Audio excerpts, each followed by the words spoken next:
ಇನ್ನು ದೇವರು ನೀವು ಕೇಳಿದ್ದನ್ನು ಕೊಡಬೇಕಾ ಮತ್ತು ದೇವರು ನಿಮ್ಗೆ ಒಲಿಬೇಕಾ?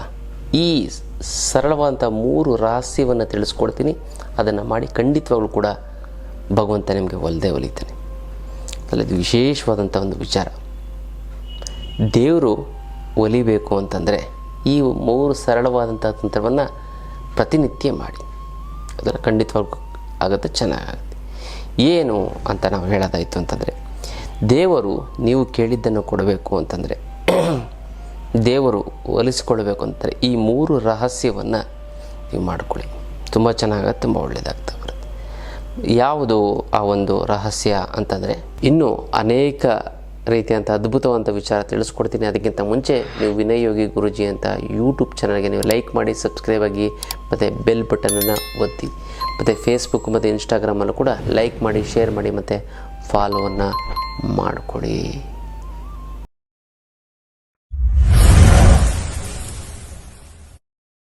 ಹಣ ಮತ್ತು ಜನವಶೀಕರಣದ ಆನ್ಲೈನ್ ಕ್ಲಾಸನ್ನು ಮಾಡ್ತಾಯಿದ್ದೀನಿ. ಈ ಒಂದು ಆನ್ಲೈನ್ ಕ್ಲಾಸಲ್ಲಿ ಹೇಗೆ ನಾವು ದುಡ್ಡನ್ನು ಆಕರ್ಷಣೆ ಮಾಡೋವಂಥದ್ದು, ಎಷ್ಟು ದುಡ್ಡು ಖರ್ಚು ಮಾಡಿದ್ರೂ ಕೂಡ ನಮಗೆ ದುಡ್ಡು ಬರ್ತಾನೇ ಇರಬೇಕು. ಮತ್ತು ದುಡ್ಡು ಖರ್ಚಾಯಿತು ಅಂತಂದರೆ ಜನ ನಮಗೆ ದುಡ್ಡು ಕೊಡಬೇಕು. ವ್ಯಾಪಾರ ಮಾಡಿನೋ ಅಥವಾ ನಿಮ್ಮ ಒಂದು ಕಲೆ ಟ್ಯಾಲೆಂಟು ತೋರಿಸಿ ಅಥವಾ ಹೇಗೋ ನಿಮಗೆ ದುಡ್ಡು ಬರಬೇಕು. ಜನವಶೀಕರಣ, ಎಲ್ಲರೂ ಕೂಡ ನಿಮ್ಮ ಮಾತನ್ನು ಕೇಳಬೇಕು. ಜನವಶೀಕರಣ ಆಯಿತು ಅಂದರೆ ಧನವಶೀಕರಣ ಆಯಿತು ಜನವಶೀಕರಣ. ಒಂದು ಸರಿ ಹಣ ವಶೀಕರಣದ ಒಂದು ಆನ್ಲೈನ್ ಕ್ಲಾಸನ್ನು ಮಾಡಿದೆ. ಈ ಸರಿ ಹಣ ಮತ್ತು ಜನವಶೀಕರಣದ ಆನ್ಲೈನ್ ಕ್ಲಾಸನ್ನು ಮಾಡ್ತಾಯಿದ್ದೀನಿ. ಖಂಡಿತ ಮಿಸ್ ಮಾಡದೆ ನೀವೆಲ್ಲರೂ ಕೂಡ ಈ ಒಂದು ಕ್ಲಾಸ್ಗೆ ಜಾಯ್ನ್ ಆಗಿ, ಹೇಗೆ ದುಡ್ಡು ಬರಬೇಕು, ಹೇಗೆ ದುಡ್ಡನ್ನು ಅಟ್ರ್ಯಾಕ್ಟ್ ಮಾಡಬೇಕು, ಕೂತಿದ್ರೂ ಕೂಡ ಮೈಂಡನ್ನು ಓಡಿಸಿ ದುಡ್ಡು ಬರೋ ಹಾಗೆ ಮಾಡ್ಕೋಬೇಕು ಅನ್ನೋದನ್ನು ತಿಳಿಸ್ಕೊಡ್ತೀನಿ ಅಲ್ಲ. ಮರೆಯದೆ ಈ ಒಂದು ಅದ್ಭುತವಾದಂಥ ಒಂದು ಆನ್ಲೈನ್ ಕ್ಲಾಸ್ಗೆ ನೀವು ಜಾಯ್ನ್ ಆಗಿ. ಗೊತ್ತಲ್ಲ, ಅದನ್ನು ಹೆಚ್ಚಿನ ಮಾಹಿತಿಗೆ ನಮ್ಮ ಒಂದು ಆಫೀಸ್ಗೆ ಕಾಂಟ್ಯಾಕ್ಟ್ ಮಾಡಿ. ತುಂಬ ಅದ್ಭುತವಾದಂಥದ್ದು ದುಡ್ಡು. ಈ ಒಂದು ಕ್ಲಾಸನ್ನು ನಾನು ಕಳೆದ ಬಾರಿಗೆ ಮಾಡಿದ್ದೆ, ಅದಕ್ಕಿಂತ ಅದ್ಭುತವಾದಂಥ ಒಂದು ಬೇರೆ ಬೇರೆ ವಿಚಾರಗಳಿರ್ತವೆ. ಒಂದು ಸರಿ ನಿಮಗೆ ದುಡ್ಡು ಬಂತು ಅಂತಂದರೆ ಇರೋ ದುಡ್ಡು ಖರ್ಚಾಗಬಾರ್ದು, ಡಬಲ್ಲು ತ್ರಿಬ್ಬಲ್ ಆಗಬೇಕು. ಆ ₹100 ಬಂತು ಅಂತಂದರೆ ಅಥವಾ 1 ಕೋಟಿಗೆ ಬಂತು ಅಂದರೆ 3 ಕೋಟಿ ಆಗಬೇಕು. ಆ 1 ಕೋಟಿ ನೀವು ಖರ್ಚು ಮಾಡೋಕೆ ಇನ್ನೂ 2 ಕೋಟಿ ಮನೆಯಲ್ಲೇ ಇರಬೇಕು. ಆ ರೀತಿ ಒಂದು ಅದ್ಭುತವಾದಂಥ ಒಂದು ತಂತ್ರವನ್ನು ನಾನು ಹೇಳ್ಕೊಡ್ತಾ ಇದ್ದೀನಿ ಆನ್ಲೈನ್ ಕ್ಲಾಸಲ್ಲಿ. ಮತ್ತು ಇನ್ನೊಂದೇನು ಅಂತಂದರೆ, ಜನರನ್ನ ಯಾವ ರೀತಿ ವಶೀಕರಣ ಆಗಬೇಕು, ಯಾವ ರೀತಿ ಜನವಶೀಕರಣವನ್ನು ಯಾವಾಗಲೂ ಸದಾ ನಿಮ್ಮ ಮಾತನ್ನು ಕೇಳಬೇಕು ಅನ್ನೋದನ್ನು ಆನ್ಲೈನ್ ಕ್ಲಾಸಲ್ಲಿ ತಿಳಿಸ್ಕೊಡ್ತೀನಿ. ಒಂದು ಹೆಚ್ಚಿನ ಮಾಹಿತಿ ನಮ್ಮ ಕ್ಲಾಸ್ಗೆ, ನಮ್ಮ ಆಫೀಸ್ಗೆ ಫೋನ್ ಮಾಡಿ. ನೀವು ಜಪಮಾಲೆಯನ್ನು ತೆಗೆದುಕೊಳ್ಬೇಕು. ರುದ್ರಾಕ್ಷಿ ಆಗಿರ್ಬೋದು, ಸ್ಫಟಿಕ ಆಗಿರ್ಬೋದು, ಅಥವಾ ತುಳಸಿ ಮಣಿ ಆಗಿರ್ಬೋದು, ಯಾವುದಾದ್ರೂ ಒಂದು ಜಪಮಾಲೆಯನ್ನು ತೆಗೆದುಕೊಳ್ಬೇಕು. ಜಪಮಾಲೆಯನ್ನು ತೆಗೆದುಕೊಂಡು ಏನು ಮಾಡಬೇಕು ಅಂತಂದರೆ, ಲಿಂಗ ಅಥವಾ ವಿಗ್ರಹ ನೀವೇನು ಮಾಡಬೇಕು ಅಂತಂದರೆ, ವಿಗ್ರಹಕ್ಕೆ ಆ ಒಂದು ಜಪಮಾಲೆಯನ್ನು ಜಪಿಸಬೇಕು. ಇವಾಗ ಲಿಂಗ ಇರುತ್ತೆ, ಲಿಂಗಕ್ಕೆ ನೀವು ಓಂ ನಮಃ ಶಿವಾಯ, ಓಂ ನಮಃ ಶಿವಾಯ, ಓಂ ನಮಃ ಶಿವಾಯ 108 ಮಣಿ ಇರುವಂಥದ್ದು. ರುದ್ರಾಕ್ಷಿ ಆಗಿರ್ಬೋದು, ಯಾವುದೇ ರೀತಿಯ ಸ್ಫಟಿಕದ ಮಾಲೆ ಆಗಿರ್ಬೋದು, ಯಾವುದಾದ್ರೂ ಹಾಕಿ. ದೇವರಿಗೆ ಯಾವುದು ಹಾಕಿದ್ರೂ ತೊಂದರೆ ಇಲ್ಲ, ಗೊತ್ತಲ್ಲ. ಓಂ ನಮಃ ಶಿವಾಯ, ಓಂ ನಮಃ ಶಿವಾಯ, ಓಂ ನಮಃ ಶಿವಾಯ, ಓಂ ನಮಃ ಶಿವಾಯ. ನಿಮ್ಮ ಮನೆಯಲ್ಲಿ ವಿಗ್ರಹ ಇಲ್ವಾ, ತಲೆನೇ ಕೆಡಿಸ್ಕೊಬಿಡಿ, ಅದನ್ನು ಫೋಟೋಗೆ ಹಾಕಿ, ಗೊತ್ತಲ್ಲ. ಪ್ರತಿನಿತ್ಯ ಜಪ ಮಾಡಿ ದೇವ್ರಿಗೆ ಧರಿಸಿ, ಮತ್ತು ದೇವರಿಂದ ಎತ್ಕೊಳ್ಳಿ, ಜಪ ಮಾಡಿ ದೇವ್ರಿಗೆ ಹಾಕಿ, ಮತ್ತು ಜಪ ಮಾಡಿ ದೇವ್ರಿಗೆ ಹಾಕಿ. ಇದೇ ರೀತಿ ಜಪಮಾಲೆಯನ್ನು ಜಪಿಸಿಕೊಂಡು ನೀವೇನು ಮಾಡಬೇಕು, ಕಷ್ಟ ಬಂದಾಗ ನೀವು ಆ ಜಪಮಾಲೆಯನ್ನು, ನನಗೆ ಕಷ್ಟ ಪರಿಹಾರ ಆಗಲಿ ಅಂತ ಜಪಮಾಲೆಯನ್ನು ಧರಿಸಬೇಕು ಇಡೀ ದಿನ. ಯಾವುದೇ ರೀತಿಯಾದ ಜೀವನದಲ್ಲಿ ಕಷ್ಟ ಬಂತು ಅಂದರೆ ಸಂಪೂರ್ಣವಾಗಿ ಪರಿಹಾರ ಆಗೋದ್ರಲ್ಲಿ 2 ಮಾತಿಲ್ಲ, ಅದಲ್ಲ. ಜಪ ಮಾಡಬೇಕು, ಪ್ರತಿನಿತ್ಯ ಹಾಕೊಳ್ಳುವಂಥ ಅವಶ್ಯಕತೆ ಇಲ್ಲ. ನೀವು ತುಂಬ ಇಂಪಾರ್ಟೆಂಟ್ ಆಗಿರೋಂಥ ಕೆಲಸ, ಅದು ತುಂಬ ಕಷ್ಟವಾಗಿದೆ, ಇವತ್ತಿನ ಕೆಲಸ ನಾನು ಹೆಂಗಾರು ಮಾಡಿ ಗೆಲ್ಲೇಬೇಕು ಇವತ್ತಿನ ದಿನ ಅನ್ನುವಂಥ ಇತ್ತು ಅಂತಂದರೆ ನೀವು ಇದನ್ನು ಧರಿಸಿಕೊಳ್ಳಬೇಕು. ಆವಾಗ ದೇವರು ನಿಮಗೆ ಕೇಳಿದ್ದನ್ನು ಕೊಡ್ತಾನೆ, ಅಥವಾ ದೈವಶಕ್ತಿ ನಿಮಗೆ ಒಲಿತದೆ, ದೇವರು ಒಲಿಯುತ್ತೆ. ಇದು ಮೊದಲನೇ ರಹಸ್ಯ. 2ನೇ ರಹಸ್ಯ ಯಾವುದು ಗೊತ್ತಾ? ದೇವರಿಗೆ ಜಲಾಭಿಷೇಕವನ್ನು ಮಾಡುವುದು. ಒಂದು ವಿಗ್ರಹ ಇಟ್ಕೊಂಡು ಲಿಂಗ ಅಥವಾ ಯಾವುದೇ ರೀತಿಯಂಥ ಒಂದು ಲಕ್ಷ್ಮೀ ನರಸಿಂಹಸ್ವಾಮಿ ವಿಗ್ರಹ ಆಗಿರ್ಬೋದು, ಲಕ್ಷ್ಮೀ ವಿಗ್ರಹ ಆಗಿರ್ಬೋದು, ಗಣಪತಿ ವಿಗ್ರಹ ಆಗಿರ್ಬೋದು, ನೀವು ನೀರನ್ನು ದೀಪವನ್ನು ಇಟ್ಟು ಅದರ ಮುಂದೆ ಅಥವಾ ಹಿಂಭಾಗದಲ್ಲಿ ಇಟ್ಟು ಒಂದು ಬಟ್ಲಲ್ಲಿ ವಿಗ್ರಹವನ್ನು ಇಟ್ಟು ನೀವು ನೀರನ್ನು ನಿಧಾನವಾಗಿ ಹಾಕಬೇಕು. ಎಷ್ಟು ನಿಧಾನಕ್ಕೆ ಅಷ್ಟು ನಿಧಾನವಾಗಿ ಹಾಕಬೇಕು, ಗೊತ್ತಲ್ಲ. ನೀರನ್ನು ನಿಧಾನಕ್ಕೆ ಹಾಕ್ತಾ ಅದೆಲ್ಲ ಸಂಪೂರ್ಣವಾಗಿ ನೀವು ನೀರನ್ನು ಅಭಿಷೇಕವನ್ನು ಮಾಡ್ತಾ ಇದ್ದಾಗ ನಿಮ್ಮ ಕಷ್ಟಗಳನ್ನೆಲ್ಲ ಅದಕ್ಕೆ ಕೇಂದ್ರೀಕರಿಸಬೇಕು. ಕೇಂದ್ರೀಕರಿಸುವಂಥದ್ದು ಅಂತಂದರೆ, ಇನ್ನು ಬರಬೇಕಾಗಿರೋ ದುಡ್ಡು ಬರ್ತಾಯಿಲ್ಲ ಅಂದರೆ, ಕೊಡೋರಿಗೆ ಕೊಡೋಕ್ಕಾಗ್ತಾಯಿಲ್ಲ ಅಂದರೆ, ಸಿಕ್ಕಾಪಟ್ಟೆ ಸಾಲ ಆಗಿತ್ತು ಗುರುಗಳೇ, ದುಡ್ಡು ನೀರು ಥರ ಖರ್ಚಾಗಿದೆ ಗುರುಗಳೇ, ಏನು ಮಾಡಬೇಕು ಅಂತ ಗೊತ್ತಾಗ್ತಾ ಇಲ್ಲ. ಸಾಲದವರು ಫೋನ್ ಮೇಲೆ ಫೋನ್, ಮೆಸೇಜ್ ಮೇಲೆ ಮೆಸೇಜು, ಮನೆ ಹತ್ರ ಬಂದು ಗಲಾಟೆ ಮಾಡ್ತೀನಿ, ಕೂಗಾಡ್ತೀನಿ, ನಿನ್ನ ಮನ ಮರ್ಯಾದೆ ಕಳಿತೀನಿ, ರಿಲೇಟಿವ್ಸ್ ಫ್ರೆಂಡ್ಸ್ ಮುಂದೆ ಅಂತ ಇದ್ದಾರೆ. ಏನು ಮಾಡೋದು ಗೊತ್ತಾಗ್ತಾ ಇಲ್ಲ. ಯಾರಿಗೋ ದುಡ್ಡು ಕೊಟ್ಟಿದ್ದು ಬರ್ತಾಯಿಲ್ಲ, ಏನು ಮಾಡೋದು ಅಂತ. ಅದಕ್ಕೆಲ್ಲ ತಲೆನೇ ಕೆಡಿಸ್ಕೊಬಿಡಿ. ಏಕೈಕ ರಾಮಬಾಣ ಅಂದರೆ ಅಷ್ಟಲಕ್ಷ್ಮಿ ಯಂತ್ರ. ಈ ಅಷ್ಟಲಕ್ಷ್ಮಿ ಯಂತ್ರವನ್ನು ನೀವು ಮನೇಲಿ ಪ್ರತಿಷ್ಠಾಪನೆ ಮಾಡಿ ತುಂಬ ಚೆನ್ನಾಗಾಗುತ್ತೆ, ತುಂಬ ಒಳ್ಳೆಯದಾಗ್ತಾ ಬರುತ್ತೆ, ಗೊತ್ತಾಯ್ತಲ್ಲ. ಈ ಒಂದು ಅದ್ಭುತವಾದಂಥ ಒಂದು ಅಷ್ಟಲಕ್ಷ್ಮಿ ಯಂತ್ರವನ್ನು ಮನೇಲಿಟ್ಟು ನೀವು ಮಾಡೋದು ಸಾಕ್ಷಾತ್ ಮಹಾಲಕ್ಷ್ಮಿ ನಿಮಗೆ ಇದ್ದಂಗೆ. ಇದಕ್ಕೆ ಮುಟ್ಟು ಕಟ್ಟು ಚೆಟ್ಟು ಮಡಿ ಮೇಲಿಗೆ ಸೂತ್ಕ ಗೀತ್ಕ ವೆಜ್ಜು ನಾನ್ ವೆಜ್ಜು ಜಾತಿ ಗೀತಿ ದಿಕ್ಕು ಗೀಕು ಆ ಥರದ್ದು ಏನೂ ಇಲ್ಲ. ಇಟ್ಟರೆ ಸಾಕು ಕೆಲಸ ಆಗುತ್ತೆ. ದೇವ್ರ ಮೇಲಾರು ಇಡ್ಬೋದು, ಬೀರಿನಲ್ಲಾರು ಇಡ್ಬೋದು. ಪ್ರತಿದಿನ ಪೂಜೆ ಮಾಡಲೇಬೇಕು ಅಂತ ಏನಿಲ್ಲ. ಪೂಜೆ ಮಾಡಲಿಲ್ಲ ಅಂತಂದ್ರೂ ಕೂಡ ನಡೆಯುತ್ತೆ. ಈ ಅಷ್ಟಲಕ್ಷ್ಮಿ ಯಂತ್ರವನ್ನು ಮನೇಲಿಟ್ಟು, ಅದರಲ್ಲೂ ಈ ಕಾರ್ತಿಕ ಸೋಮವಾರದ ದಿನ ನೀವು ಅದನ್ನು ತೆಗೆದುಕೊಂಡು ಮನೇಲಿ ಪ್ರತಿಷ್ಠಾಪನೆ ಮಾಡಿದ್ದೇ ಆಯಿತು ಅಂದರೆ ನಿಮ್ಗೆ ಅದ್ಭುತ ಸೃಷ್ಟಿಯಾಗುತ್ತೆ. ನಿಮಗೆ ಎಲ್ಲ ರೀತಿಯಿಂದ ಹಣಕಾಸಿನ ಸಮಸ್ಯೆ ಬಗ್ಗೆ ಮರೆತುಬಿಡಿ, ಬೇರೆದ ಬಗ್ಗೆ ಯೋಚನೆ ಮಾಡಿ. ಕರ್ಮ ಕಳೆದಿದ್ರೆ ಮಾತ್ರ ಏನು ತೊಗೊಳಕ್ಕಾಗೋದು, ಎಲ್ಲರೂ ಕೂಡ ಅಷ್ಟು ತೊಗೊಳಕ್ಕಾಗೋದು.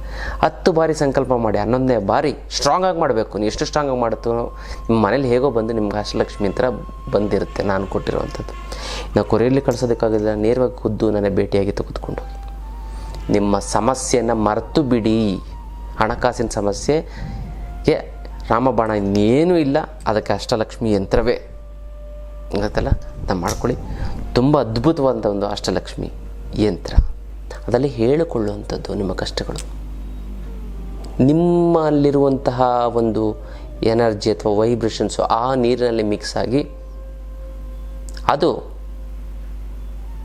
ನೀರಿನ ಮುಖಾಂತರ, ನೀರಿಗೆ ಮಾಲಿಕ ಶಕ್ತಿ ಇರುತ್ತೆ ನೋಡಿ. ಇದು ಯೂಟ್ಯೂಬಲ್ಲಿ ನೋಡಿ, ಇದು ಸೈಂಟಿಫಿಕಲಿ ಪ್ರೂವ್ ಆಗಿರುವಂಥದ್ದು.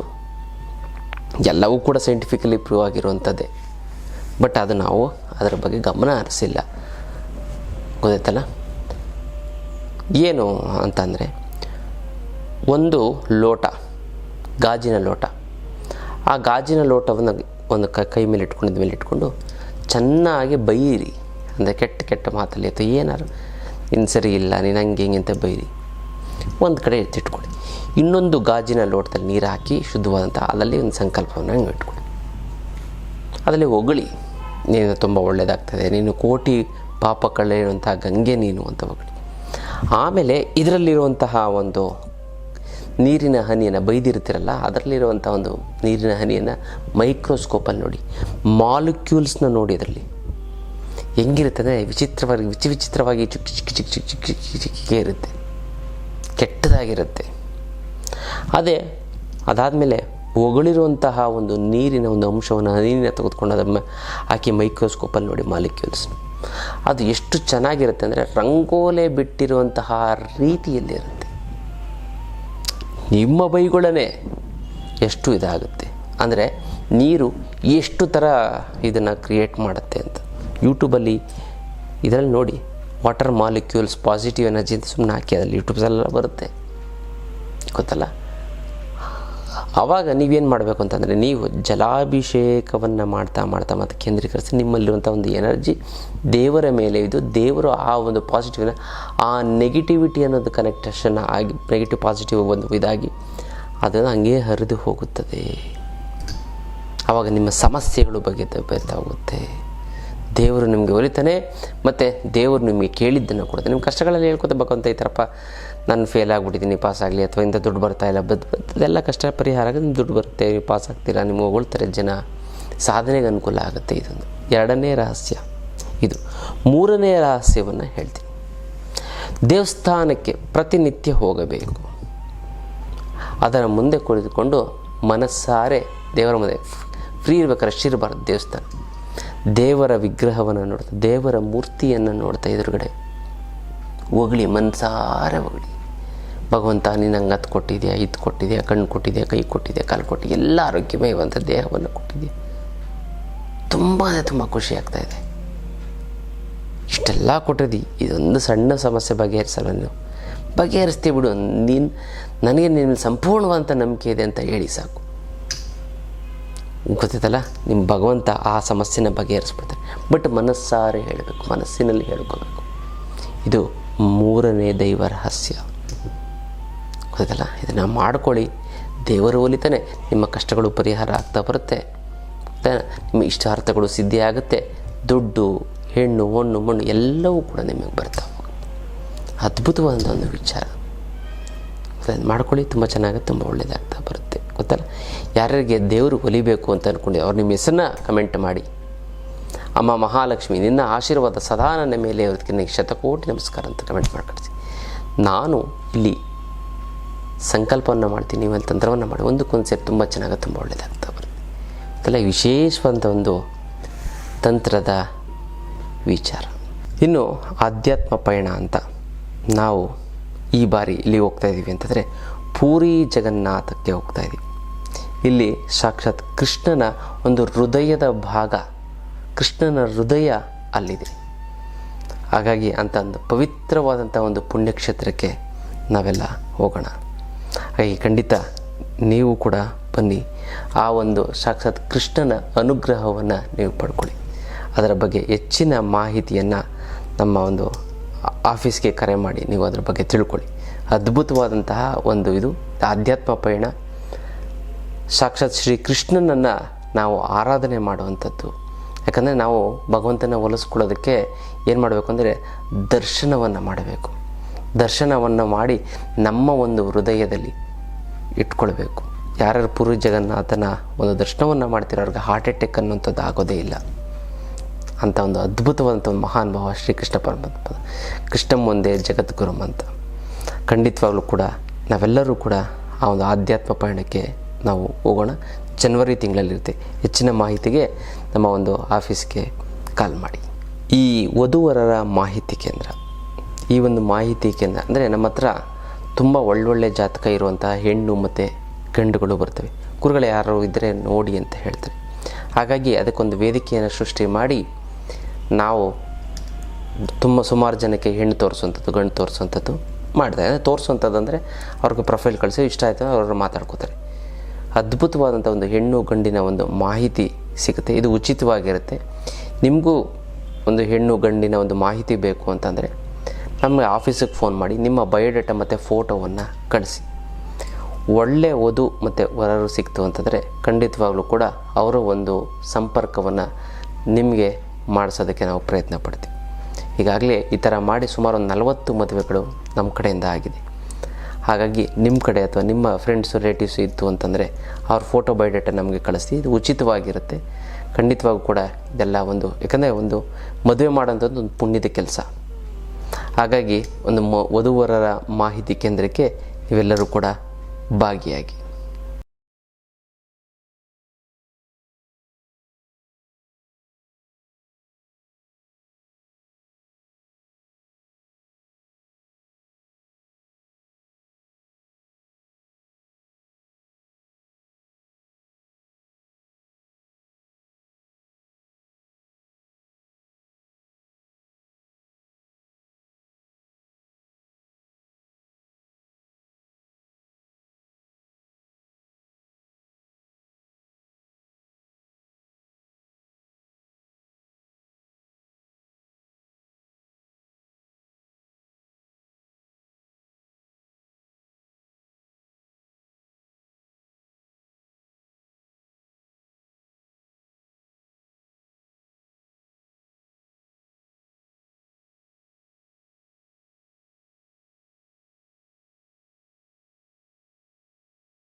ಇನ್ನು ಜನರ ಕೆಟ್ಟ ಕಣ್ಣು ದೃಷ್ಟಿಯಿಂದ ಬರುವಂತಹ ಒಂದು ದುಡ್ಡು ಬರ್ತಾ ಇಲ್ಲ ಅಂತಂದರೆ, ಅದು ದುಡ್ಡು ಕೊರತೆ ಆಗ್ತಾ ಇತ್ತು ಅಂತಂದರೆ, ಇಷ್ಟು ದಿನ ಚೆನ್ನಾಗಿ ನಡೀತಾ ಬಿಸ್ನೆಸ್ ಇದು ಬರ್ತಾ ವೀಕ್ ಆಗೋಯ್ತು ಅಂತಂದರೆ, ಇದೆಲ್ಲ ಜನ ದೃಷ್ಟಿ ಕಾರಣ. ಇನ್ನು ಹೇಗೆ ನಿವಾರಣೆ ಮಾಡ್ಕೋಬೇಕು ಅಂತ ತಿಳಿಸ್ಕೊಡ್ತೀನಿ. ಅದಕ್ಕಿಂತ ಮುಂಚೆ ನೀವು ಈ ಒಂದು ಅದ್ಭುತವಾದ ತಂತ್ರವನ್ನು ಮಾಡಿಕೊಳ್ಳಿ. ಇನ್ನೂ ಅನೇಕ ರೀತಿಯಂಥ ಅದ್ಭುತವಾದ ವಿಚಾರ ತಿಳಿಸ್ಕೊಡ್ತೀನಿ. ಅದಕ್ಕಿಂತ ಮುಂಚೆ ನೀವು ವಿನಯ್ ಯೋಗಿ ಗುರೂಜಿ ಅಂತ ಯೂಟ್ಯೂಬ್ ಚಾನಲ್ಗೆ ನೀವು ಲೈಕ್ ಮಾಡಿ, ಸಬ್ಸ್ಕ್ರೈಬ್ ಆಗಿ, ಮತ್ತು ಬೆಲ್ ಬಟನನ್ನು ಒತ್ತಿ, ಮತ್ತು ಫೇಸ್ಬುಕ್ ಮತ್ತು ಇನ್ಸ್ಟಾಗ್ರಾಮಲ್ಲೂ ಕೂಡ ಲೈಕ್ ಮಾಡಿ, ಶೇರ್ ಮಾಡಿ, ಮತ್ತು ಫಾಲೋವನ್ನು ಮಾಡಿಕೊಡಿ.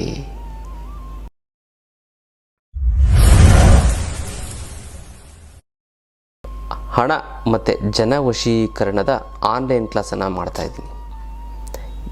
ಈ ಒಂದು ಆನ್ಲೈನ್ ಕ್ಲಾಸಲ್ಲಿ ಹೇಗೆ ನಾವು ದುಡ್ಡನ್ನು ಆಕರ್ಷಣೆ ಮಾಡೋವಂಥದ್ದು, ಎಷ್ಟು ದುಡ್ಡು ಖರ್ಚು ಮಾಡಿದ್ರೂ ಕೂಡ ನಮಗೆ ದುಡ್ಡು ಬರ್ತಾನೇ ಇರಬೇಕು. ಮತ್ತು ಜನ ದುಡ್ಡು ಖರ್ಚಾಯಿತು ಅಂತಂದರೆ ಜನ ನಮಗೆ ದುಡ್ಡು ಕೊಡಬೇಕು. ವ್ಯಾಪಾರ ಮಾಡಿನೋ ಅಥವಾ ಇನ್ನೇ ನಿಮ್ಮ ಒಂದು ಕಲೆ ಟ್ಯಾಲೆಂಟು ತೋರಿಸಿ ಅಥವಾ ಹೇಗೋ ನಿಮಗೆ ದುಡ್ಡು ಬರಬೇಕು. ಜನ ವಶೀಕರಣ, ಎಲ್ಲರೂ ಕೂಡ ನಿಮ್ಮ ಮಾತನ್ನು ಕೇಳಬೇಕು. ಜನ ವಶೀಕರಣ ಆಯಿತು ಅಂದರೆ ಧನ ವಶೀಕರಣ, ಧನ ವಶೀಕರಣ ಆಯಿತು ಜನ ವಶೀಕರಣ. ಒಂದು ಸರಿ ಹಣ ವಶೀಕರಣದ ಒಂದು ಆನ್ಲೈನ್ ಕ್ಲಾಸನ್ನು ಮಾಡಿದೆ. ಈ ಸರಿ ಹಣ ಮತ್ತು ಜನ ವಶೀಕರಣದ ಆನ್ಲೈನ್ ಕ್ಲಾಸನ್ನು ಮಾಡ್ತಾಯಿದ್ದೀನಿ. ಖಂಡಿತ ಮಿಸ್ ಮಾಡದೆ ನೀವೆಲ್ಲರೂ ಕೂಡ ಈ ಒಂದು ಕ್ಲಾಸ್ಗೆ ಜಾಯ್ನ್ ಆಗಿ, ಹೇಗೆ ದುಡ್ಡು ಬರಬೇಕು, ಹೇಗೆ ದುಡ್ಡನ್ನು ಅಟ್ರ್ಯಾಕ್ಟ್ ಮಾಡಬೇಕು, ಸುಮ್ಮನೆ ಕೂತಿದ್ರೂ ಕೂಡ ಮೈಂಡನ್ನು ಓಡಿಸಿ ದುಡ್ಡು ಬರೋ ಹಾಗೆ ಮಾಡ್ಕೋಬೇಕು ಅನ್ನೋದನ್ನು ತಿಳಿಸ್ಕೊಡ್ತೀನಿ ಅಲ್ಲ. ಮರೆಯದೆ ಈ ಒಂದು ಅದ್ಭುತವಾದಂಥ ಒಂದು ಆನ್ಲೈನ್ ಕ್ಲಾಸ್ಗೆ ನೀವು ಜಾಯ್ನ್ ಆಗಿ, ಗೊತ್ತಲ್ಲ. ಅದನ್ನು ಹೆಚ್ಚಿನ ಮಾಹಿತಿಗೆ ನಮ್ಮ ಒಂದು ಆಫೀಸ್ಗೆ ಕಾಂಟ್ಯಾಕ್ಟ್ ಮಾಡಿ. ತುಂಬ ಅದ್ಭುತವಾದಂಥದ್ದು ದುಡ್ಡು. ಈ ಒಂದು ಕ್ಲಾಸನ್ನು ನಾನು ಕಳೆದ ಬಾರಿಗೆ ಮಾಡಿದ್ದೆ, ಅದಕ್ಕಿಂತ ಅದ್ಭುತವಾದಂಥ ಒಂದು ಬೇರೆ ಬೇರೆ ವಿಚಾರಗಳಿರ್ತವೆ. ಒಂದು ಸರಿ ನಿಮಗೆ ದುಡ್ಡು ಬಂತು ಅಂತಂದರೆ ಇರೋ ದುಡ್ಡು ಖರ್ಚಾಗಬಾರ್ದು, ಡಬಲ್ಲು ತ್ರಿಬ್ಬಲ್ ಆಗಬೇಕು. ಆ ಒಂದು 100 ರೂಪಾಯಿ ಬಂತು ಅಂತಂದರೆ ಅಥವಾ 1 ಕೋಟಿ ಬಂತು ಅಂದರೆ 3 ಕೋಟಿ ಆಗಬೇಕು. ಆ 1 ಕೋಟಿ ನೀವು ಖರ್ಚು ಮಾಡೋಕೆ ಇನ್ನೂ 2 ಕೋಟಿ ಮನೇಲೇ ಇರಬೇಕು. ಆ ರೀತಿ ಒಂದು ಅದ್ಭುತವಾದಂಥ ಒಂದು ತಂತ್ರವನ್ನು ನಾನು ಹೇಳ್ಕೊಡ್ತಾ ಇದ್ದೀನಿ ಆನ್ಲೈನ್ ಕ್ಲಾಸಲ್ಲಿ. ಮತ್ತು ಇನ್ನೊಂದೇನು ಅಂತಂದರೆ, ಜನರನ್ನು ಯಾವ ರೀತಿ ವಶೀಕರಣ ಆಗಬೇಕು, ಯಾವ ರೀತಿ ಜನ ವಶೀಕರಣವನ್ನು ಯಾವಾಗಲೂ ಸದಾ ನಿಮ್ಮ ಮಾತನ್ನು ಕೇಳಬೇಕು ಅನ್ನೋದನ್ನು ಆನ್ಲೈನ್ ಕ್ಲಾಸಲ್ಲಿ ತಿಳಿಸ್ಕೊಡ್ತೀನಿ. ಹೆಚ್ಚಿನ ಮಾಹಿತಿ ನಮ್ಮ ಕ್ಲಾಸ್ಗೆ, ನಮ್ಮ ಆಫೀಸ್ಗೆ ಫೋನ್ ಮಾಡಿ, ಗೊತ್ತಲ್ಲ. ಈ ದೃಷ್ಟಿದೋಷ ನಿವಾರಣೆ ಆಗಬೇಕು ಅಂತಂದರೆ, ಈಗ ನೋಡಿ ಹಣಕಾಸಿರುತ್ತೆ, ನೀವು ಕೂಡಿಟ್ಟಿರ್ತೆ, ಅದೆಲ್ಲ ವೇಸ್ಟ್ ಅಂದರೆ ಯಾವುದಕ್ಕೋ ಒಂದಕ್ಕೆ ವೇಸ್ಟ್ ಆಗಿಬಿಡ್ತದೆ, ಮತ್ತು ದುಡ್ಡು ಸಿಗ್ತಾ ಇಲ್ಲ, ದುಡ್ಡಿಗೆ ಒದ್ದಾಡ್ತಾ ಇರ್ತೀರ. ಇದಕ್ಕೆ ಕಾರಣ ಏನು ಅಂತ ಜನದೃಷ್ಟಿ. ನೋಡಿ, ಒಂದು ವ್ಯಕ್ತಿ ಇದ್ದಾನೆ, ಆತ ಕಂಡಕ್ಟ್ರು, ಹೆಂಡತಿ ಬ್ಯಾಂಕಲ್ಲಿರುವಂಥ ಒಂದು ಎಂಪ್ಲಾಯಿ, ಮಕ್ಕಳು ಇಬ್ಬರು ಗಂಡು ಮಕ್ಕಳು ಕೂಡ ಕೆಲಸಕ್ಕೆ ಹೋಗ್ತಾ ಇದ್ದಾರೆ. ಆತನಿಗೆ ಒಂದು 55-56 ವರ್ಷ ಗೊತ್ತಲ್ಲ. ಇದುವರೆಗೂ ಒಂದು ಸೈಟ್ ತೊಗೊಂಡಿಲ್ಲ, ಮನೆ ಕಟ್ಟಿಲ್ಲ, ಏನೂ ಇಂಪ್ರೂವ್ಮೆಂಟ್ ಮಾಡ್ಕೊಂಡಿಲ್ಲ. ಇವರ ಮನೆ ಒಂದು ಕ್ವಾರ್ಟರ್ಸ್ ಕೊಟ್ಟಿದ್ದಾರೆ. ಹೆಂಡ್ತಿ ಬ್ಯಾಂಕಲ್ಲೇನೋ ಎಂಪ್ಲಾಯಿ, ಬ್ಯಾಂಕಲ್ಲೋ ಅದು ಯಾವುದೋ ಡಿಪಾರ್ಟ್ಮೆಂಟಲ್ಲಿ, ಬ್ಯಾಂಕಲ್ಲೋ ಯಾವುದೋ ಗೊತ್ತಿಲ್ಲ, ಒಂದು ಇದನ್ನು ಕೊಟ್ಟಿದ್ದಾರೆ, ಯಾವುದನ್ನು ಒಂದು ಇದೆ ಏನೋ ಅಂತಾರಲ್ಲಪ್ಪ, ಕ್ವಾರ್ಟರ್ಸ್ ಕೊಟ್ಟಿದ್ದಾರೆ, ಅದರಲ್ಲಿದೆ ಜೀವನ ಮಾಡ್ಕೊಂಡಿದ್ದಾರೆ. ಎಷ್ಟು ದುಡಿತಾರೆ ಅಂತ ಎಲ್ಲರೂ ದುಡಿತಾರೆ. ಆದರೂ ಕೂಡ ಒಂದು ಸೈಟ್ ತೊಗೊಳ್ಕೊಂಡು ಮನೆ ಕಟ್ಟೋಕ್ಕಾಗಿಲ್ಲ. ಒಂದು ಸೆಕೆಂಡ್ ಹ್ಯಾಂಡ್ ಬೈಕ್ ತೊಗೊಂಡಿದ್ದಾರೆ ಇಬ್ಬರು ಮಕ್ಕಳು, ತಂದೆನೂ ಕೂಡ ಒಂದು ಸೈಟ್ ತೊಗೊಂಡಿದೆ, ಹೆಂಡ್ತಿನೂ ಕೂಡ ಒಂದು ಕಾರು ಕೂಡ ಆಗ್ತಾ ಇಲ್ಲ. ಯಾಕೆ ನಾನು ಕೇಳಿದೆ, ಯಾಕೆ ನೀವು ತಪ್ಪು ತಿಳ್ಕೊಬೇಡಿ. ಅವರೇ ಬಂದು ಕೇಳಿದ್ರು, ಗುರುಗಳೇ ದುಡ್ಡಿಲ್ಲ, ಕಾಸಿಲ್ಲ, ಎಲ್ಲ ಖರ್ಚಾಗ್ಬಿಡುತ್ತೆ, ಫೈನಾನ್ಷಿಯಲ್ ತುಂಬ ಪ್ರಾಬ್ಲಮ್ ಆಗ್ಬಿಡುತ್ತೆ ಅಂತ, ಶಾಪಿಗೆ ತೋರಿಸ್ಕೊಳ್ಳೋಕ್ಕೂ ಕೂಡ ದುಡ್ಡಿಲ್ಲ ಅಂತ. ನಾನು ಹೇಳಿದೆ, ಎಲ್ಲರೂ ದುಡಿತೀರಲ್ಲ, ಏನು ಇದನ್ನೆಲ್ಲ ಖರ್ಚು ಏನು ಮಾಡ್ತೀರ ಗುರುಗಳೇ? ಎಲ್ಲರೂ ಹಿಂಗೆ ನಮಗೆ ದೃಷ್ಟಿ ಆಗೋಯ್ತು ಅಂತ. ಅಂದರೆ ಏನು ಅಂತಂದರೆ, ಯಾರು ಫ್ರೆಂಡ್ಸ್ ಮಾತಾಡ್ಸೋದು, ನಿನ್ಗೇನು ಬಿಡಪ್ಪ, ಪಾರ್ಟಿ ಕೊಡಿಸಪ್ಪ ಅಂದರೆ, ದುಡ್ಡಿಲ್ಲ ಹಾಕೋಣ ಅಂತಂದರೆ, ನಿನಗೇನು, ನೀನು ದುಡಿತೀಯ, ನೀನು ಗೌರ್ಮೆಂಟ್ ಎಂಪ್ಲಾಯಿ, ಹೆಂಡ್ತಿ ಗೌರ್ಮೆಂಟ್ ಎಂಪ್ಲಾಯಿ, ಮಕ್ಕಳು ಇಬ್ಬರು ಪ್ರೈವೇಟ್ ಕೆಲಸಕ್ಕೆ ಹೋಗ್ತಾರೆ, ಇನ್ನೇನಪ್ಪ ನಿನಗೆ? ಒಬ್ಬೊಬ್ರದ್ದು 50,000 ಅಂತಂದು 2.5 ಲಕ್ಷ ಆಗೋಯ್ತು, 2 ಲಕ್ಷ ಹೆಚ್ಚು ಕಡಿಮೆ. 50,000 ರೂಪಾಯಿ ನಿನ್ನೊಂದು 50,000 ಬರುತ್ತೆ, ಬರಲ್ಲ ಅಲ್ಲಿ. ಎಷ್ಟೋ 30,000-32,000, ಇನ್ನೂ ಕಡಿಮೆ, ಅದೆಷ್ಟೋ ಗೊತ್ತಿಲ್ಲ. ಹೆಂಡತಿ ಯಾವುದೊಂದು ಡಿಪಾರ್ಟ್ಮೆಂಟಲ್ಲಿ ಯಾವುದೇನೋ ಗೌರ್ಮೆಂಟು ಎಂಪ್ಲಾಯ್ ಅವ್ರಿಗೊಂದು ಬರುತ್ತೆ, ಒಂದು 40-50 ಸಾವಿರ ಎಷ್ಟೋ ಬರುತ್ತೆ. ಮತ್ತು ಮಕ್ಕಳು ಒಂದು 20 ಸಾವಿರ, 22 ಸಾವಿರ, 25 ಸಾವಿರ ಎಷ್ಟೋ ದುಡಿತಾರೆ. ಇನ್ನೊಬ್ಬ ಮಗನೂ ಅಷ್ಟು 25. ಇನ್ನು ಬರಬೇಕಾಗಿರೋ ದುಡ್ಡು ಬರ್ತಾಯಿಲ್ಲ ಅಂದರೆ, ಕೊಡೋರಿಗೆ ಕೊಡೋಕ್ಕಾಗ್ತಾಯಿಲ್ಲ ಅಂದರೆ, ಸಿಕ್ಕಾಬಟ್ಟೆ ಸಾಲ ಆಗಿತ್ತು ಗುರುಗಳೇ, ದುಡ್ಡು ನೀರು ಥರ ಖರ್ಚಾಗಿದೆ ಗುರುಗಳೇ, ಏನು ಮಾಡಬೇಕು ಅಂತ ಗೊತ್ತಾಗ್ತಾಯಿಲ್ಲ. ಸಾಲದವರು ಫೋನ್ ಮೇಲೆ ಫೋನ್, ಮೆಸೇಜ್ ಮೇಲೆ ಮೆಸೇಜು, ಮನೆ ಹತ್ರ ಬಂದು ಗಲಾಟೆ ಮಾಡ್ತೀನಿ, ಕೂಗಾಡ್ತೀನಿ, ನಿನ್ನ ಮನ ಮರ್ಯಾದೆ ಕಳಿತೀನಿ, ರಿಲೇಟಿವ್ಸ್ ಫ್ರೆಂಡ್ಸ್ ಮುಂದೆ ಅಂತ ಇದ್ದಾರೆ. ಏನು ಮಾಡೋದು ಗೊತ್ತಾಗ್ತಾಯಿಲ್ಲ. ಯಾರಿಗೋ ದುಡ್ಡು ಕೊಟ್ಟಿದ್ದು ಬರ್ತಾಯಿಲ್ಲ, ಏನು ಮಾಡೋದು ಅಂತ. ಅದಕ್ಕೆಲ್ಲ ತಲೆನೇ ಕೆಡಿಸ್ಕೊಬಿಡಿ. ಏಕೈಕ ರಾಮಬಾಣ ಅಂದರೆ ಅಷ್ಟಲಕ್ಷ್ಮಿ ಯಂತ್ರ. ಈ ಅಷ್ಟಲಕ್ಷ್ಮಿ ಯಂತ್ರವನ್ನು ನೀವು ಮನೇಲಿ ಪ್ರತಿಷ್ಠಾಪನೆ ಮಾಡಿ ತುಂಬ ಚೆನ್ನಾಗಿ ತುಂಬ ಒಳ್ಳೆಯದಾಗ್ತಾ ಬರುತ್ತೆ, ಗೊತ್ತಾಯ್ತಲ್ಲ. ಈ ಒಂದು ಅದ್ಭುತವಾದಂಥ ಒಂದು ಅಷ್ಟಲಕ್ಷ್ಮಿ ಯಂತ್ರವನ್ನು ಮನೇಲಿಟ್ಟು ನೀವು ಮಾಡೋದು ಸಾಕ್ಷಾತ್ ಮಹಾಲಕ್ಷ್ಮಿ ನಿಮಗೆ ಇದ್ದಂಗೆ. ಇದಕ್ಕೆ ಮುಟ್ಟು ಕಟ್ಟು ಚೆಟ್ಟು ಮಡಿ ಮೇಲಿಗೆ ಸೂತ್ಕ ಗೀತ್ಕ ವೆಜ್ಜು ನಾನ್ ವೆಜ್ಜು ಜಾತಿ ಗೀತಿ ದಿಕ್ಕು ಗೀಕು ಆ ಥರದ್ದು ಏನೂ ಇಲ್ಲ. ಇಟ್ಟರೆ ಸಾಕು ಕೆಲಸ ಆಗುತ್ತೆ. ದೇವ್ರ ಮೇಲಾರು ಇಡ್ಬೋದು, ಬೀರಿನಲ್ಲಾರು ಇಡ್ಬೋದು. ಪ್ರತಿದಿನ ಪೂಜೆ ಮಾಡಲೇಬೇಕು ಅಂತ ಏನಿಲ್ಲ, ಪೂಜೆ ಮಾಡಲಿಲ್ಲ ಅಂತಂದ್ರೂ ಕೂಡ ನಡೆಯುತ್ತೆ. ಈ ಅಷ್ಟಲಕ್ಷ್ಮಿ ಯಂತ್ರವನ್ನು ಮನೇಲಿಟ್ಟು, ಅದರಲ್ಲೂ ಈ ಕಾರ್ತಿಕ ಸೋಮವಾರದ ದಿನ ನೀವು ಅದನ್ನು ತೆಗೆದುಕೊಂಡು ಮನೇಲಿ ಪ್ರತಿಷ್ಠಾಪನೆ ಮಾಡಿದ್ದೇ ಆಯಿತು ಅಂದರೆ ನಿಮ್ಗೆ ಅದ್ಭುತ ಸೃಷ್ಟಿಯಾಗುತ್ತೆ. ನಿಮಗೆ ಎಲ್ಲ ರೀತಿಯಿಂದ ಹಣಕಾಸಿನ ಸಮಸ್ಯೆ ಬಗ್ಗೆ ಮರೆತು ಬಿಡಿ, ಬೇರೆದ ಬಗ್ಗೆ ಯೋಚನೆ ಮಾಡಿ. ಕರ್ಮ ಕಳೆದಿದ್ರೆ ಮಾತ್ರ ಇದನ್ನು ತೊಗೊಳಕ್ಕಾಗೋದು, ಎಲ್ಲರೂ ಕೂಡ ಅಷ್ಟು ತೊಗೊಳಕ್ಕಾಗೋದು.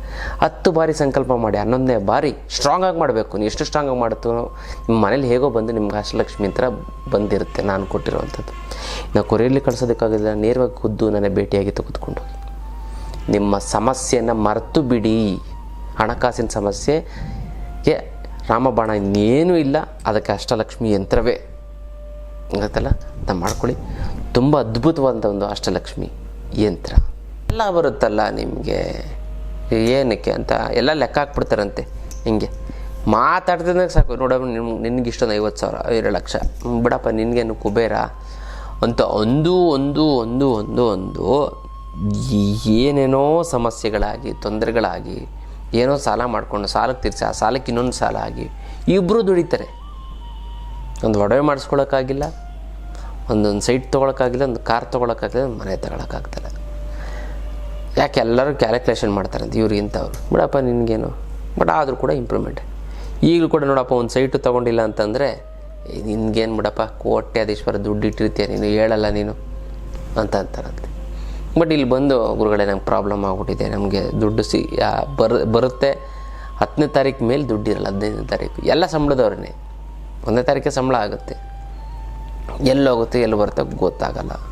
ಅದಕ್ಕೆ ನಾನು ಹೇಳಿ ಎಲ್ಲ ಬರೆದಿಡಿ, ಏನು ಎಲ್ಲಿ ಹೋಗುತ್ತೆ, ಎಲ್ಲಿ ಖರ್ಚಾಗುತ್ತೆ, ಆ ಬರೆದಿಟ್ಟಾಗ ಗೊತ್ತಾಗೋ ಇದಕ್ಕೆ ಇದು ಖರ್ಚೈತೆ, ಇದಕ್ಕೇನು ಕೆಲಸ ಮಾಡಬಾರ್ದು ಅಂತ ಗೊತ್ತಲ್ಲ. ಸೊ ಹಾಗಾಗಿ ಇದೊಂದು ಅದ್ಭುತವಾದ ಒಂದು ವಿಧಾನ ಬರೆದಿಡೋವಂಥದ್ದು. ಅದಕ್ಕೆ ದೃಷ್ಟಿ ದೋಷ ನಿವಾರಣೆ ಆಗಬೇಕು ಅಂತಂದರೆ ಏನು ಮಾಡಬೇಕು, ಸೌತೆಕಾಯಿನ ತೆಗೆದುಕೊಳ್ಳಿ.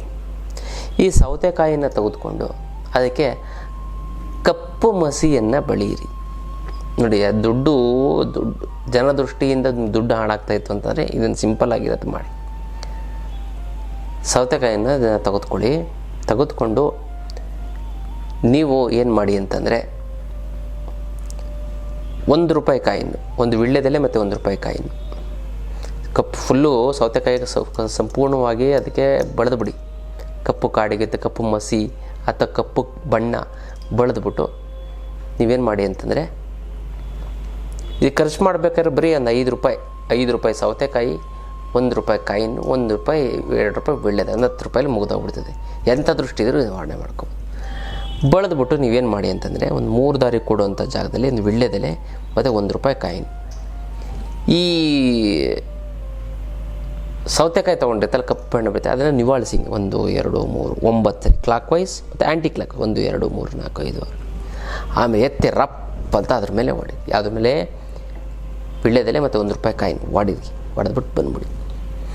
ದುಡ್ಡಿಗೆ ಅಂತ ದೃಷ್ಟಿ ಆಗಿತ್ತು ಅಂತ ದುಡ್ಡು ಅದು ರಿಲೀಸ್ ಆಗಿ ನಿಮ್ಗೆ ಯಾವ ರೀತಿ ದುಡ್ಡು ಬರುತ್ತೆ, ಎಷ್ಟು ದುಡ್ಡು ಕೂಡಿಸಿಡ್ತಾರೆ, ನಿಮ್ಗೆ ಅಂದ್ಕೊಂಡಿದ್ದು ಎಲ್ಲವನ್ನು ತೆಗೆದುಕೊಳ್ತೀರ.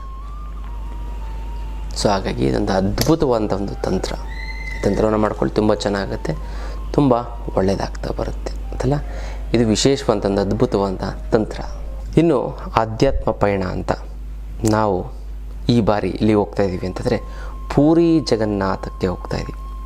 ಇಲ್ಲಿ ಸಾಕ್ಷಾತ್ ಕೃಷ್ಣನ ಒಂದು ಹೃದಯದ ಭಾಗ, ಕೃಷ್ಣನ ಹೃದಯ ಅಲ್ಲಿದೆ. ಹಾಗಾಗಿ ಅಂಥ ಒಂದು ಪವಿತ್ರವಾದಂಥ ಒಂದು ಪುಣ್ಯಕ್ಷೇತ್ರಕ್ಕೆ ನಾವೆಲ್ಲ ಹೋಗೋಣ. ಹಾಗೆ ಖಂಡಿತ ನೀವು ಕೂಡ ಬನ್ನಿ, ಆ ಒಂದು ಸಾಕ್ಷಾತ್ ಕೃಷ್ಣನ ಅನುಗ್ರಹವನ್ನು ನೀವು ಪಡ್ಕೊಳ್ಳಿ. ಅದರ ಬಗ್ಗೆ ಹೆಚ್ಚಿನ ಮಾಹಿತಿಯನ್ನು ನಮ್ಮ ಒಂದು ಆಫೀಸ್ಗೆ ಕರೆ ಮಾಡಿ ನೀವು ಅದರ ಬಗ್ಗೆ ತಿಳ್ಕೊಳ್ಳಿ. ಅದ್ಭುತವಾದಂತಹ ಒಂದು ಇದು ಆಧ್ಯಾತ್ಮ ಪಯಣ. ಸಾಕ್ಷಾತ್ ಶ್ರೀ ಕೃಷ್ಣನನ್ನು ನಾವು ಆರಾಧನೆ ಮಾಡುವಂಥದ್ದು. ಯಾಕಂದರೆ ನಾವು ಭಗವಂತನ ಒಲಿಸ್ಕೊಳ್ಳೋದಕ್ಕೆ ಏನು ಮಾಡಬೇಕು ಅಂದರೆ ದರ್ಶನವನ್ನು ಮಾಡಬೇಕು. ದರ್ಶನವನ್ನು ಮಾಡಿ ನಮ್ಮ ಒಂದು ಹೃದಯದಲ್ಲಿ ಇಟ್ಕೊಳ್ಬೇಕು. ಯಾರ್ಯಾರು ಪುರಿ ಜಗನ್ನಾಥನ ಒಂದು ದರ್ಶನವನ್ನು ಮಾಡ್ತಿರೋ ಅವ್ರಿಗೆ ಹಾರ್ಟ್ ಅಟ್ಯಾಕ್ ಅನ್ನುವಂಥದ್ದು ಆಗೋದೇ ಇಲ್ಲ. ಅಂಥ ಒಂದು ಅದ್ಭುತವಾದಂಥ ಒಂದು ಮಹಾನ್ ಭಾವ ಶ್ರೀಕೃಷ್ಣ ಪರಮಾತ್ಮ. ಕೃಷ್ಣ ಒಂದೇ ಜಗದ್ಗುರುಂ ಅಂತ. ಖಂಡಿತವಾಗ್ಲೂ ಕೂಡ ನಾವೆಲ್ಲರೂ ಕೂಡ ಆ ಒಂದು ಆಧ್ಯಾತ್ಮ ಪಯಣಕ್ಕೆ ನಾವು ಹೋಗೋಣ. ಜನವರಿ ತಿಂಗಳಲ್ಲಿರುತ್ತೆ. ಹೆಚ್ಚಿನ ಮಾಹಿತಿಗೆ ನಮ್ಮ ಒಂದು ಆಫೀಸ್ಗೆ ಕಾಲ್ ಮಾಡಿ. ಈ ವಧುವರರ ಮಾಹಿತಿ ಕೇಂದ್ರ, ಈ ಒಂದು ಮಾಹಿತಿ ಕೇಂದ್ರ ಅಂದರೆ ನಮ್ಮ ಹತ್ರ ತುಂಬ ಒಳ್ಳೊಳ್ಳೆ ಜಾತಕ ಇರುವಂತಹ ಹೆಣ್ಣು ಮತ್ತು ಗಂಡುಗಳು ಬರ್ತವೆ. ಗುರುಗಳು ಯಾರು ಇದ್ದರೆ ನೋಡಿ ಅಂತ ಹೇಳ್ತಾರೆ.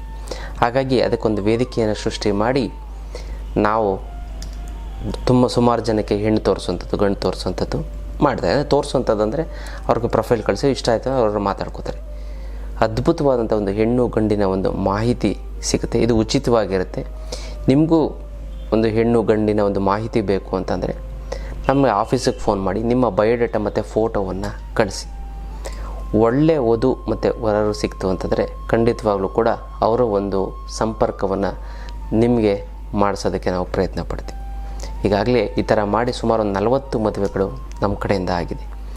ಹಾಗಾಗಿ ನಿಮ್ಮ ಕಡೆ ಅಥವಾ ನಿಮ್ಮ ಫ್ರೆಂಡ್ಸು ರಿಲೇಟಿವ್ಸು ಇತ್ತು ಅಂತಂದರೆ ಅವ್ರ ಫೋಟೋ ಬಯೋಡೇಟಾ ನಮಗೆ ಕಳಿಸಿ. ಇದು ಉಚಿತವಾಗಿರುತ್ತೆ. ಖಂಡಿತವಾಗೂ ಕೂಡ ಇದೆಲ್ಲ ಒಂದು, ಯಾಕಂದರೆ ಒಂದು ಮದುವೆ ಮಾಡೋಂಥದ್ದು ಒಂದು ಪುಣ್ಯದ ಕೆಲಸ. ಹಾಗಾಗಿ ಒಂದು ವಧುವರರ ಮಾಹಿತಿ ಕೇಂದ್ರಕ್ಕೆ ನೀವೆಲ್ಲರೂ ಕೂಡ ಭಾಗಿಯಾಗಿ.